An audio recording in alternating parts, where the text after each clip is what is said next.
वो दी गई चरक संहिता में। अनदर थिंग जो कि बहुत ही अच्छी, बहुत ही हमारे लिए बहुत ही यूज़फुल हो सकती है, जैसे कि आप आगे चल के देखते हैं अपना आगे महाकषाय आ गया, षड्विरेचन शताश्रितीय में क्या हुआ, इन्होंने क्लासिफिकेशन कर दिया, महाकषायों का क्लासिफिकेशन कर दिया है।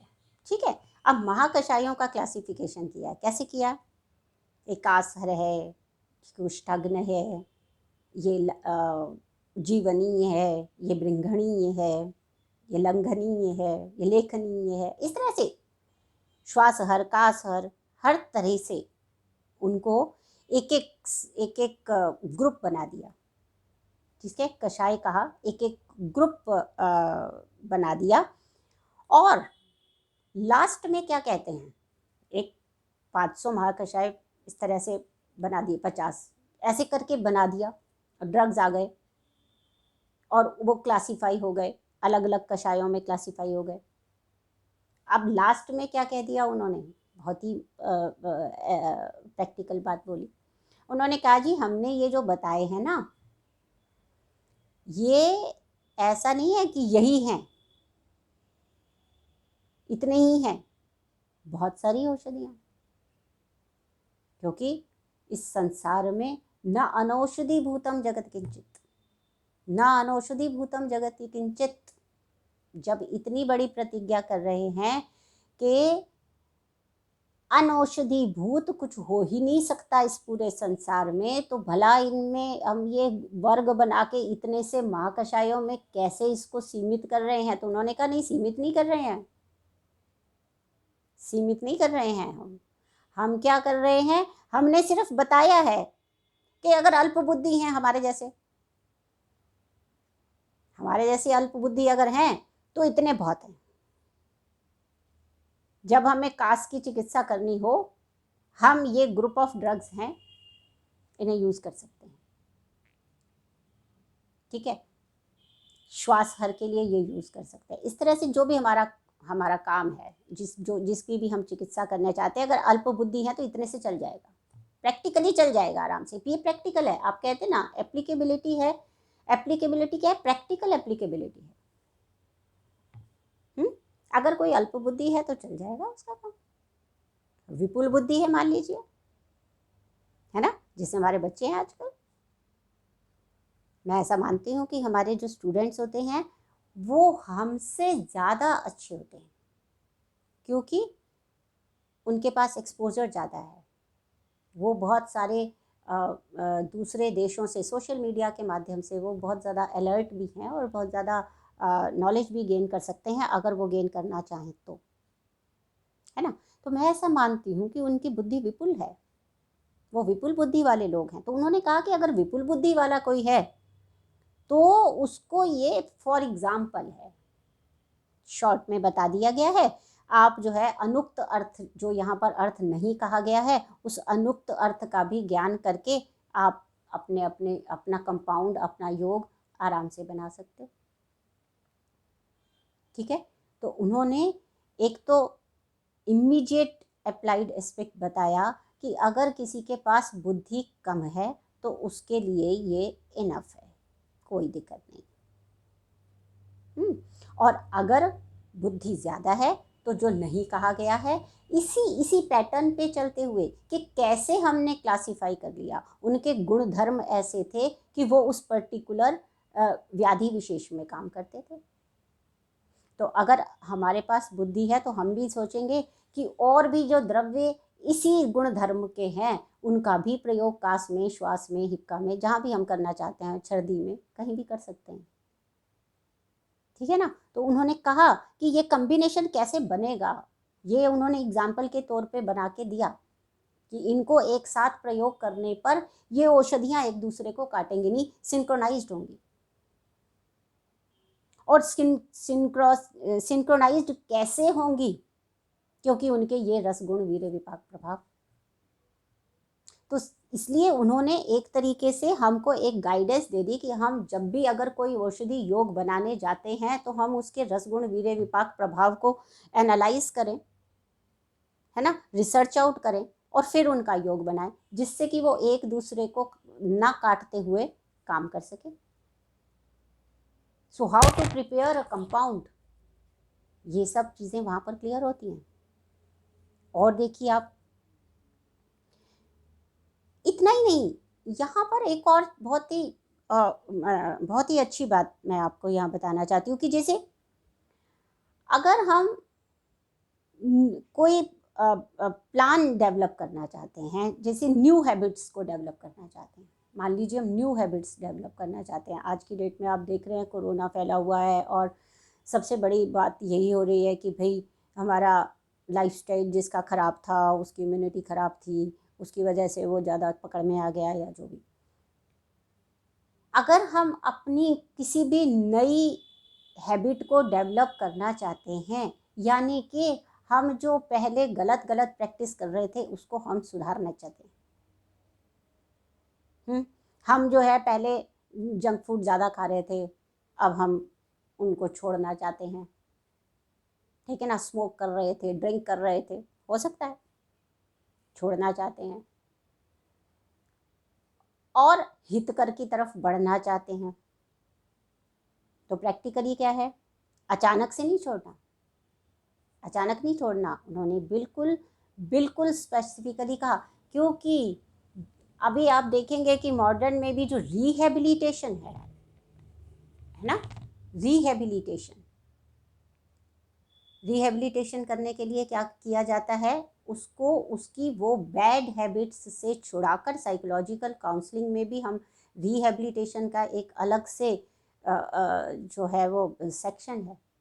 उस रिहेबिलिटेशन में क्या करना पड़ता है कि एक आगे बताऊंगी प्रिंसिपल्स ऑफ साइकोलॉजिकल काउंसलिंग, जो कि चरक संहिता में itself they are there and very very interestingly they are there. तो आप ये देखोगे कि कहीं पे भी प्रैक्टिकल एप्लीकेबिलिटी की कमी नहीं है। अब उन्होंने कैसे बताया, उन्होंने कहा कि भाई रिहेबिलिटेशन सेंटर पे आप जाते हैं तो रिहेबिलिटेशन में ये थोड़ी है कि आप आज तो ड्रग एडिक्ट थे और कल से नहीं हो, ऐसा नहीं है, क्योंकि आप एडिक्ट हुए भी नहीं थे अचानक से। आप पहले थोड़ा सा लेते हैं, फिर अपने उसके उस प्रभाव को पाने के लिए उसकी मात्रा को बढ़ाते चले जाते हैं। ऐसा सब होता रहता है, होता कि नहीं। तो ये मैं कहना चाह रही हूँ कि अब इसमें भी उन्होंने क्या कहा, अहिताद उचिताद अहिताद धीमान क्रमशो विरमेन नरः हितम क्रमेण सेवेत क्रमश्च उपदिश्यते। यानी आपने उचित वाला जो है वो जो उचित है और जो अहित है उसको क्रमशः अहित को छोड़ना है और हितकर को लेना शुरू करना है, क्रमशः, धीरे धीरे। और उसका भी पैटर्न बताया पादांशिक क्रम में, आप सब जानते हैं, है ना, 7 days पैटर्न, 15 days पैटर्न, ऐसे बताया। ना केवल इसमें बल्कि कन्वल्सेंस पीरियड में भी। कन्वलेसेंस पीरियड कौन सा है कि जिस समय शोधन हुआ है या किसी व्याधि से उपरत हुआ है, उसके बाद भी पथ्य और अपथ्य सेवन करने के लिए एक क्रम बताया। उसके बाद भी ग्रेजुअली अग्नि की वृद्धि के लिए संसर्जन क्रम बताया। ये जो क्रम बता रहे हैं, ये जो planning of developing new habits at the level of physical components and also at the level of mental components, हमें जो बताया गया वो क्रम बताया गया। तो clinically it is a very very important thing to know about कि कैसे हम अहितकर चीज़ों को का त्याग करके हितकर को ले सकते हैं, ये भी क्रम में आएगा। कैसे हम, अगर हमारी अग्नि मंद हो गई है और हमको ग्रेजुअली अपनी स्ट्रेंथ बढ़ानी है, तो कैसे हम क्रम से संसर्जन क्रम का प्रयोग करके उसको आगे ला सकते हैं। तो ये जो प्लानिंग है, this planning is very important for clinical results. Then जैसे मैंने आपको बताया कि प्रिंसिपल्स ऑफ साइकोलॉजिकल काउंसलिंग, जब साइकोलॉजिकल काउंसलिंग करनी है, हमारे यहाँ पे वैसे सदाचार दिया हुआ है, जितना पढ़ें उतना कम है उसको, लेकिन तब भी कुछ एक बिंदु मैं आपको बताती हूँ। ये वर्णन आया है आपका 8वें उसमें चैप्टर में, सूत्र स्थान के चरक संहिता। मैंने बताया था कि मैं चरक संहिता पर ही बेस करके आज आपको क्लिनिकल एप्लीकेबिलिटी बताऊंगी। और अगर कभी विलोब जी और यान पल्लीवार सर मौका देंगे तो और संहिताओं पे भी चर्चा की जाएगी, लेकिन फिलहाल पहले तो ये पता चलेगा कि आप लोगों को ये सब सही लग रहा है कि नहीं लग रहा है, और आप लोगों ने मेरे लेक्चर को कितना एंजॉय किया, उसके आधार पे प्रिंसिपल साहब और organisers will take the next decision, है ना। So anyways, presently I want to tell you that principles of psychological counselling. सबसे पहली बात जो वहां पर आई, उन्होंने कहा न कार्य कालम अतिपातयेत, न कार्य कालम अतिपातयेत, यानी टाइम मैनेजमेंट। जो जिस चीज का समय है उसी समय में वो कर लिया जाना चाहिए। ये ना केवल प्रिंसिपल ऑफ साइकोलॉजिकल काउंसलिंग है, time management is very important in reducing the stress, but also जब हमने सुश्रुत संहिता ने षड्विध क्रियाकाल बताया कि संचय की स्टेट में ही व्याधि को दूर कर लीजिए, अगर काल बीत गया फिर वो प्रकोप और फिर वो प्रसर, फिर स्थान संश्रय और फिर व्याधि और फिर उपद्रव तक पहुंच जाएगा, भेदन तक पहुंच जाएगा। इसलिए न कार्य कालम अतिपातयेत, चाहे वो व्याधि के विषय में हो तो षड्विध क्रियाकाल को याद कर लीजिएगा।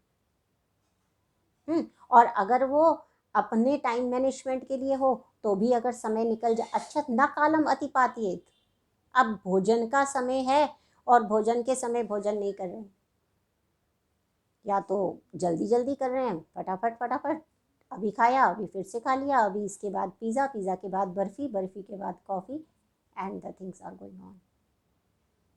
तो ये जो चल रहा है न कार्य कालम अतिपातयेत, तो टाइम मैनेजमेंट हर जगह पे आवस्थिक रूप से भी, व्याधि की अवस्था के हिसाब से भी कार्यकाल को आप अगर आपने उल्लंघन कर लिया और व्याधि जो है वो और अधिक धातुओं में प्रविष्ट हो गई, गंभीर धातुओं में प्रविष्ट हो गई, तो फिर आपके लिए बहुत मुश्किल खड़ी हो जाएगी, है ना।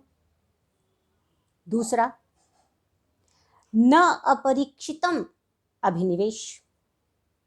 अभी ये क्या है, अभिनिवेशित, न अपरीक्षितम, यानी कि बिना परीक्षा किए, विजिलेंट असर्शंस। साइकोलॉजिकली क्या है, विजिलेंट असर्शंस। आप कोई भी काम करने के लिए जा रहे हैं तो you have to be very much vigilant about the results, कि क्या क्या हो सकता है ऐसा करने से। तो ये न अपरीक्षितम अभिनिवेशित, कहीं पे भी आप अपना जो एफर्ट लगा रहे हो वो बिना परीक्षा किए मत लगाओ। अब परीक्षा किस किस की करनी है, पहले तो अपनी, कि मैंने जो गोल सेट किया है साइकोलॉजिकली, जो मैंने जो गोल सेट किया है, क्या मेरे पास वो रिसोर्सेज हैं कि मैं वहाँ तक पहुँच पाऊँ। मेरी पर्सनल कैपेसिटी क्या है, मेरा पर्सनल पोटेंशियल क्या है, मेरे पास रिसोर्सेस क्या क्या हैं, मैं उसके हिसाब से अगर सेट करती हूँ तो ऑब्वियसली मुझे सेटिस्फेक्शन मिलेगा और मैं उसको पा भी लूँगी। अगर मैं चांद ही पाने का गोल रख लेती हूँ तो कैसे होगा, नहीं होगा। और उससे क्या होगा, उससे निराशा होगी, उससे विषाद होगा, फिर उससे रोग होंगे, फ्रस्ट्रेशन होगी, रोग होगी। तो न अपरीक्षितम अभिनिवेशित। अब इसमें क्या है, अभिनिवेशित परीक्षा के बिना नहीं करना, यानी कि अगर आप चिकित्सा करना जा रहे हैं तो पहले परीक्षा करनी होगी, रोग की भी, रोगी की भी, औषधि की भी, तब जाके आप काम कीजिए, तब आपको रिजल्ट मिलेगा। नेक्स्ट क्या कहता है, न इंद्रिय वशगः स्यात्, न चंचलम मनो अनुभ्रामयेत्। दिस इज व्हाट कि इंद्रियों के वश में नहीं हो जाना है, यानी कि self control. Art of life skill training है ये, सेल्फ कंट्रोल। जब तक हमारा खुद के ऊपर कंट्रोल नहीं होता है तब तक हम अनावश्यक रूप से जो है खाते चले जाते हैं, समय नष्ट करते चले जाते हैं, और उससे हम फिजिकली भी इल होते हैं और मेंटली भी इल होते हैं। इंद्रिय वश में नहीं होना है। और ना चंचलम मनो अनुभ्रामयेत, यानी कि हमारी जो डाइवर्शन है, हमें जो कोशिश करनी है वो फोकस करने की करनी है, कंसंट्रेशन से करने की कोशिश करनी है। ठीक है। उसके बाद भी वो कहते हैं कि बर्नआउट नहीं करना, ना बुद्धि इंद्रियाणाम अतिभारम आध्यात्म। ऐसा नहीं है कि हम सब कुछ भूल ही गए। जैसे आपने आज की डेट में देखा होगा कि पैसा कमाना है, पैसा कमाना है, पैसा कमाना है, रात नहीं देखा, दिन नहीं देखा, रात को भी नहीं सो रहे, दिन को भी नहीं सो रहे, सिर्फ भाग रहे हैं, भागते चले जा रहे हैं। और इस भागने भागने भागने में क्या हुआ है, अपनी लाइफ नील हो गई और व्याधियां हमें जकड़ रही हैं, क्योंकि ना खाने का टाइम है, ना सोने का टाइम है, ना ही उसमें कोई पैटर्न है, ना ही उसमें कोई डिसिप्लिन रहा है। तो अगर बुद्धि और इंद्रियां नाम अति भारम आध्यात्म, ना ही मेंटल ना ही फिजिकल, एक्सेसिव नहीं करना है। एक्सेस में करने से व्याधि होगी। ठीक है। तो यानी अवॉइड करना है किस चीज को, बर्नआउट्स को अवॉइड करना है ना। बैलेंस्ड, देन न च अति दीर्घ सूत्री।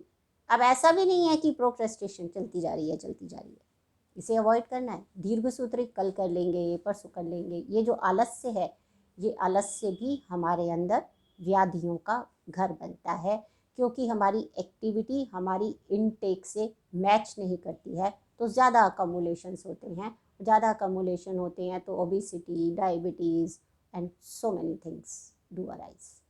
तो वो भी नहीं करना है। ये साइकोलॉजिकल काउंसलिंग है, ये मैनेजमेंट की काउंसलिंग है। ये एक तरीके से जो वैद्य है उसको भी ध्यान में रखना है, जो रोगी है उसको भी ध्यान में रखना है, और हर किसी को ध्यान में रखना है। ठीक है ना।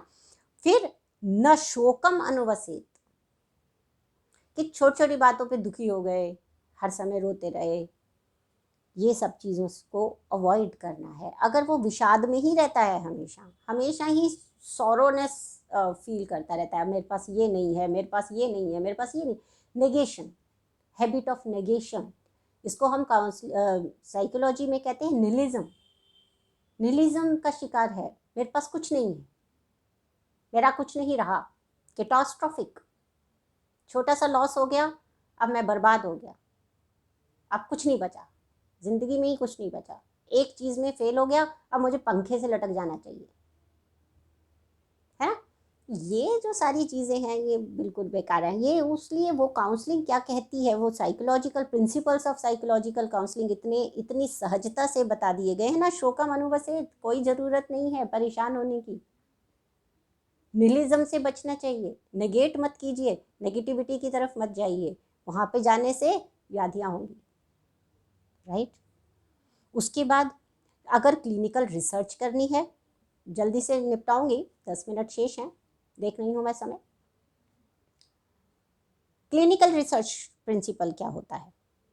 क्लिनिकल रिसर्च प्रिंसिपल वो होता है जिसमें उन्होंने सीधे सीधे चरक में कह दिया, रोगम आदौ परीक्षेत ततो अनंतरम औषधम तत्कार्य भिषक पश्चात ज्ञान पूर्वम समाचरेत। A very nice example of clinical research is there. क्यों? क्योंकि रोग की अपेक्षा से औषधि का चयन या परीक्षा, ठीक है, रोग की अपेक्षा से, रोगम आदौ परीक्षेत, प्रारंभ में किसकी परीक्षा करनी है? रोग की। रोगम आदौ परीक्षेत तदनंतरम औषधम, उसके बाद औषधि की परीक्षा कीजिए कि इस रोग के लिए यह औषधि सही है कि नहीं है। ठीक है।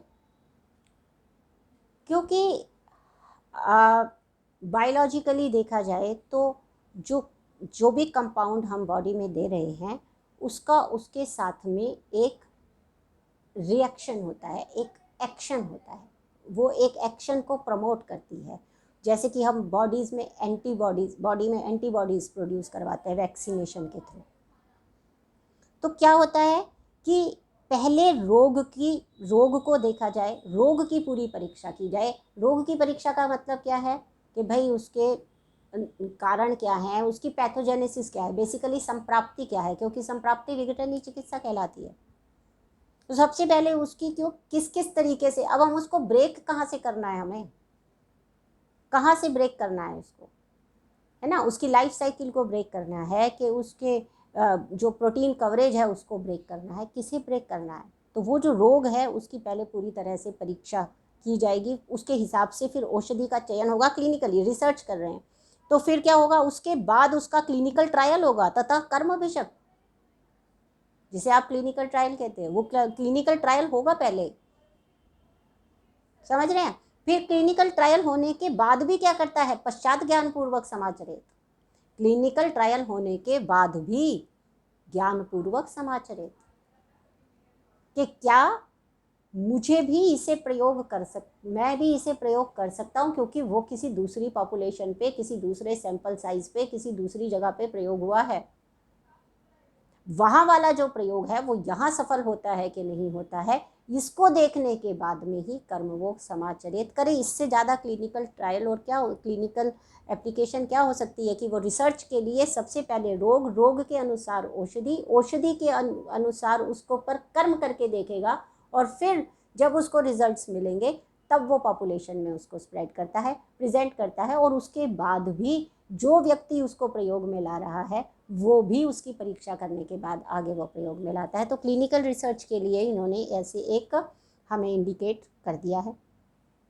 और इसके अलावा जो क्लिनिकल एप्लीकेबिलिटी की बात है, सबसे ज़्यादा महत्वपूर्ण बात एक, और इसमें क्लिनिकल में मैं एक और बात आपको बताना चाहती हूँ, तो छोटी सी बात है कि रोग की परीक्षा तो निदान, पूर्व रूप, उपशय, संप्राप्ति, ये तो करी है, इसके अलावा भी सूक्ष्म चीज़ों पर भी वर्णन किया है, जैसे हेतु क्या है, फिर दोष क्या है, दुष्य क्या है, फिर प्रकृति क्या है, देश क्या है, काल क्या है, बल क्या है। अब ये सारी चीज़ें, हेतु, दोष, दुष्य, प्रकृति, देश, काल, बल, ये जितना रोग के ऊपर लागू हो रहा है उतना रोगी के ऊपर भी लागू हो रहा है, उसके भी हिसाब से हमें परीक्षा करनी पड़ेगी। और रोगी की परीक्षा में हमने बताई है हमें कि कितने सारे भाव बताए, प्रकृति, विकृति, संघनन, प्रमाण, साथ में सत्व, आहार, शक्ति, वय, बल, प्रमाण, सारा कुछ जानने के बाद ही हम उसमें औषधि देते हैं। तदनंतरम औषधम, पहले रोग की परीक्षा है, फिर उसके बाद औषधि की परीक्षा है, फिर उसके बाद उस व्यक्ति की परीक्षा है, जो पुरुषम वीक्ष्य में जैसे मैंने आपको बताया, उस व्यक्ति की परीक्षा में इतने सारे भावों की परीक्षा करेंगे, तब जाके हम उसको औषधि दे रहे हैं। एक और बात, बहुत इंटरेस्टिंग बात आपको बताना चाहती हूँ कि इसमें दो शब्द आए हैं, एक आता है रूप, एक आता है लक्षण। नॉर्मली हम समझते हैं कि रूप और लक्षण एक ही पर्याय हैं, लेकिन अभी यहाँ पे काफ़ी लोग संस्कृत जानते हैं, और मैंने अभी देखा बच्चे भी हमारे, जो जिन बच्चों ने ये इंट्रोडक्शन दिया इस कार्यक्रम को शुरू करने का, मैं उनको बधाई देना चाहती हूँ कि उनकी संस्कृत अच्छी है, और न केवल उनकी संस्कृत अच्छी है बल्कि वो संस्कृत अच्छे से बात कर रहे हैं, बोल रहे हैं, बहुत खुशी की बात है। संस्कृत जानना आयुर्वेद को जानने के लिए एक प्राइमरी नीड है। तो इसमें क्या है कि रूप और लक्षण पर्याय के रूप में यूज़ होते हैं, लेकिन जब हम राजयक्षमा पढ़ते हैं तो वहाँ हमें पता चलता है कि एकादश तो रूप कहे और बाद में त्रिविध लक्षण कहा कि ये लक्षण होने ही चाहिए, तभी हम राजयक्षमा कह सकते हैं। इसका मतलब है कि रूप से उनका अभिप्राय साइंस था, साइन एंड सिम्टम्स होते हैं, तो रूप से उनका अभिप्राय साइन से था, और लक्षण से उनका अभिप्राय कार्डिनल सिम्टम से था, जिसका होना कंपलसरी है। जैसे कि तत्र गंधवती पृथ्वी, यानी यदि किसी को पृथ्वी कहना है तो उसका गंधवान होना आवश्यक है, अनिवार्य है, मैंडेटरी है। अगर गंध नहीं है तो पृथ्वी भी नहीं है, ये हमें मालूम। इसलिए वो लक्षण, उन लक्षणों का होना, मैंडेटरीली होना, तभी हम डायग्नोज कर पाएंगे। तो क्लिनिकली डायग्नोसिस का बहुत महत्व है, मैं पहले भी आपको बता चुकी हूँ। तो उन्होंने रूप और लक्षण इस चीज़ को बहुत अच्छे से डिफाइन किया। फिर क्लिनिकल डिफरेंशियल डायग्नोसिस के लिए जो उपशय का सिद्धांत आप सब जानते हैं, 18 प्रकार का उपशय इस तरह से बताया, सातवें असातवें का। उपशय से क्या करते हैं हम, डिफरेंशियल डायग्नोसिस करते हैं। पूर्व रूप से ना केवल अरिष्ट लक्षण बताए हैं, बल्कि पूर्व रूप से भी डिफरेंशियल डायग्नोसिस बताया है। है ना, जिसमें प्रमेह के पूर्व रूप के बिना वो हरिद्र वर्ण मूत्र करता है, उसको जो है वो रक्तपित्त मानना चाहिए और प्रमेह नहीं मानना चाहिए। तो यहाँ पर क्या है एप्लीकेबिलिटी, कि पूर्व रूप की कितना महत्व है पूर्व रूप का। तो इस तरह से जो क्लिनिकली रिसर्च के लिए भी और क्लिनिकली डायग्नोस करने के लिए भी और उसके अनुसार औषधि का भी वर्णन करने के लिए भी हर तरह से बहुत सारे तरीके की परीक्षाएं बताई, क्योंकि परीक्षा कारणीयो ही कुशला भवन्ति।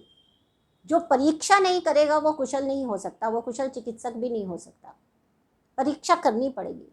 जब तक कि हम प्रॉपर जो है इन्वेस्टिगेशंस नहीं करते हैं तब तक हमारा डायग्नोसिस सही नहीं होता। जब तक डायग्नोसिस सही नहीं होता तब तक ट्रीटमेंट सही हो ही नहीं सकती, किसी भी कीमत पे नहीं हो सकती।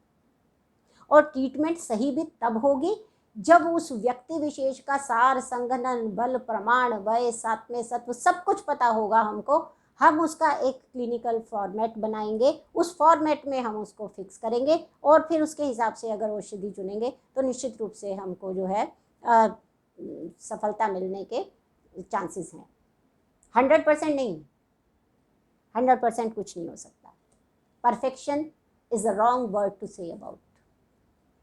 No perfection, perfection can not happen. Perfect एक ही है और वो भगवान है, हम परफेक्ट नहीं हो सकते। और वैसे भी हमें दोनों चीज़ों का ध्यान रखना है। ये बात भी बता दी गई कि एक दैव है एक पुरुषार्थ है। अगर इसी प्रकार से मरना है किसी को और उसका काल मृत्यु आ चुकी है तो उसे मरना है, बचा नहीं सकते। दैव और पुरुषार्थ दोनों का रोल है। अगर दैववश जो छोटे भी कम कारणों से भी अधिक व्याधि का होना है तो होगी, नैमित्तिक है, कुछ नहीं कर सकते। ठीक है। इसके अलावा हमारे यहाँ पर जो importance of nutrition, nutritional guidelines बहुत ज़्यादा हमारे यहाँ पर दी गई, क्योंकि मैंने आपको पहले भी बताया कि सबसे महत्वपूर्ण बात है किसी भी क्लिनिकल एप्लीकेशन के लिए कि बॉडी साथ दे और उसके अंदर इम्यूनिटी हो, उसके अंदर व्याधि क्षमत्व हो, और उसका सबसे बड़ा आधार क्या है, हमारा न्यूट्रिशन, हमारा आहार। इसलिए हिताहार उपयोगेव पुरुष वृद्धि करो भवति, ठीक है ना। और अहिताहार उपयोग पुनः व्याधि निमित्तम। तो न्यूट्रिशन के बारे में जगह जगह पर बात बात में पथ्य अपथ्य की फॉर्म में हर रोग के अंत में उसको प्रारंभ में दिया गया, अंत में दिया गया, हर जगह पे दिया गया कि न्यूट्रिशन के ऊपर आपका बहुत ज़्यादा ध्यान होना चाहिए, क्योंकि अगर हमारी धातुएं पुष्ट हैं तो हमारी व्याधि क्षमत्व बल भी पुष्ट ही होता है। ठीक है। इसी तरह से उन्होंने जैसा ऐसी भी कुछ चीज़ें बताई, जैसे अगर ट्रीटमेंट प्लान बताना था तो उन्होंने कैसे बताया कि पहले चिकित्सा सूत्र बताया कि ये प्रिंसिपल है। ठीक है। और चिकित्सा योग बताए, पथ्य अपथ्य बताया, न केवल इतना उसके उपद्रव बताए, कॉम्प्लिकेशंस की भी चिकित्सा बताई, फिर उसकी साध्यता असाध्यता भी बताई। ठीक है ना। तो इसी तरह से औषधि सेवन के काल भी बताए कि कब अगर अपान वायु की विकृति होगी तो किस समय औषधि, दशविध काल आपको पता ही है कि भोजन से पूर्व, भोजन के बाद, भोजन के साथ, ग्रास में, इस तरीके से बहुत सारे जो हैं वो औषध सेवन के काल बताए ताकि औषधि का एप्रोप्रिएट रिजल्ट हमको मिल सके, सब सही रिजल्ट हमको मिल सके। इसलिए औषध सेवन काल तक उन्होंने क्लिनिकली रिजल्ट लेने के लिए बता दिए कि इस अगर अपान वायु की दुष्टि है तो भोजन से पहले लीजिए, समान वायु की है तो भोजन के साथ लीजिए। ठीक है ना। तो इस तरह से कुछ ऐसे जो वैगिक व्याधियां हैं उसमें मुहुर्मुहु लीजिए, बार बार लीजिए, कास में बार बार लीजिए, हिक्का में बार बार लीजिए, जरूरत है, वैगिक है ना। तो इस तरह से भी उन्होंने चीज़ों को बताने की कोशिश की। और फिर उन्होंने जो चिकित्सा का 30वां अध्याय था उसमें उन्होंने ये कहा कि रोग जो हैं, ये पहले भी बताया था, उसने कहा कि रोगा यो अपि यत्र न उद्दिष्टा, हमने चिकित्सा में बड़े सारे रोग बता दिए हैं, लेकिन जो यहाँ पे हमने नहीं भी बताए हैं, बहुत्वात् नाम रूपता, क्योंकि वो नाम और रूप में बहुत सारे हैं, अभी इतने सारे हैं, सारे के सारे बताए नहीं जा सकते। तो रोगा यो अपि अत्र न उद्दिष्टा बहुत्वान नाम रूपतः तेषाम अपि एतदेव स्यात् दोषादीन वीक्ष्य भेजता। जिसमें नहीं भी बताया, जो हमने जो नहीं बताया वो भी इन्हीं गाइडलाइंस पे चलकर हमने सिद्धांत क्लियर कर दी। इसलिए मैंने बोला कि वो सिद्धांततः हमें सारे सिद्धांत क्लियर कर दिए कि ये इस तरह से आप अपनी क्लिनिकल प्रैक्टिस कर सकते हैं। अब ये हमारी हमेशा ही, कोई भी डॉक्टर, कोई भी वैद्य हो, हकीम हो, सबसे ज़्यादा महत्वपूर्ण उसमें क्या है? युक्ति का प्रयोग। अगर युक्ति आती है, अगर हमें दैवी व्यापाश्रय, युक्ति व्यापाश्रय और सत्वावजय, इन तीनों के संगम की चिकित्सा हमने देख ली है। तीनों प्रकार की चिकित्सा की जाती है और तीनों प्रकार की चिकित्सा को विशेष रूप से चरक संहिता में स्थान दिया गया है। जैसे राजयक्षमा में दैव व्यापाश्रय भी बताया, युक्ति व्यापाश्रय भी बताया, सत्वावजय भी बताया, ऐसे ज्वर में भी बताया। तो तीनों प्रकार की चिकित्सा का एक समावेशी जो अध्ययन है या फिर जो गाइडलाइंस हैं वो हमें यहाँ पर मिलती हैं। और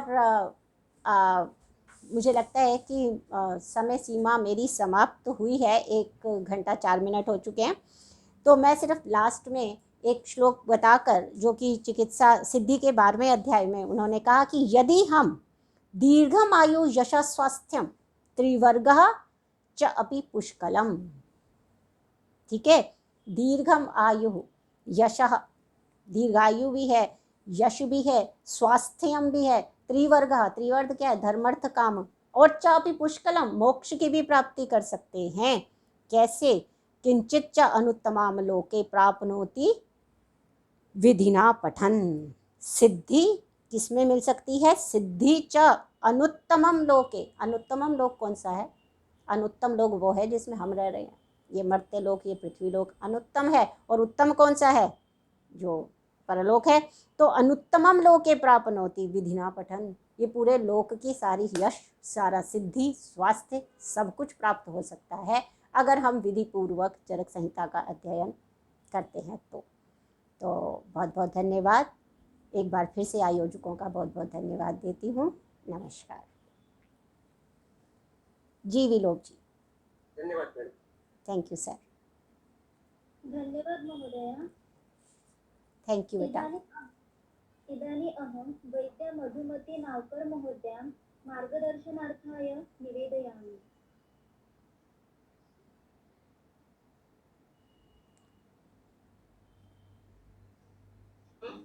सत्राध्यक्ष महोदया, मैं आपको बहुत बहुत नमस्कार करती हूँ और थैंक यू सो मच